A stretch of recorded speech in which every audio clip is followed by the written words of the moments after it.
చాలా మంది మీ పిల్లలకి ఫోన్లు అడిక్ట్ చేసేసారు. చాలా మంది. వాడు ఫోన్ లేకపోతే అన్నం ముద్ద తిండాడు. అట్ట పెంచావు నీ కొడుకుని నువ్వు.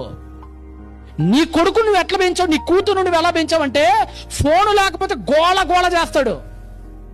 ఫోను కనుక ఇవ్వకపోతే, ఒకసారి మా హైదరాబాద్లో మా సిస్టర్ వాళ్ళు ఉంటారండి, మా రిలేటివ్స్ అందరూ హైదరాబాద్లో ఉంటారు. ఒకసారి వాళ్ళ ఇంటికి వెళ్ళాం. వాళ్ళ అబ్బాయి వాళ్ళ నాన్న ఫోన్లో ఆడుకుంటున్నాడు. వాళ్ళ నాన్నకి ఏదో ఫోన్ వచ్చింది. నాన్న ఫోన్ వచ్చింది నాన్న అని ఇచ్చాడు. వాళ్ళ నాన్న ఏదో మాట్లాడుకొని మళ్ళీ వీడికి ఫోన్ ఇచ్చాడు. వీడు వీడియో గేమ్ అయితే వీడు వాడుకుంటున్నాడు. వీడు రెండోసారి ఫోన్ వచ్చింది మళ్ళా. నేను వీడియో గేమ్ ఆడుతుంటే ఇంట్రెస్ట్గా రెండోసారి ఫోన్ వచ్చిద్దా అని చెప్పి ఇసుక్కుంటా గుసురుకుంటా వాళ్ళ నాన్నకి ఇచ్చాడు. సరే మళ్ళీ వాళ్ళ నాన్న ఏదో మాట్లాడి మళ్ళీ ఫోన్ ఇచ్చాడు. ఈసారి మూడోసారి ఫోన్ వచ్చిందండి మళ్ళీ వాళ్ళ నాన్న ఫోన్కి. మూడోసారి ఫోన్ వచ్చిందనండి, అది ఐఫోన్ అండి, 1,75,000 రూపాయలండి. ఆ ఫోన్ తీసుకొని ఇస్తే గోడకేసి కొట్టాడండి వాడు. వాళ్ళ నాన్న ఏంట్రా గోడకేసి కొట్టామని కొడితే వాళ్ళ నాన్న మీదకి ఎక్కువ ముక్కు కొరికాడు వీడు.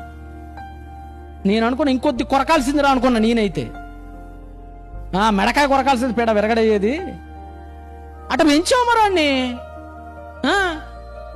ఆడి వయస్సు ఎంత, వాడు తండ్రి చూస్తే భయపడాలాడే.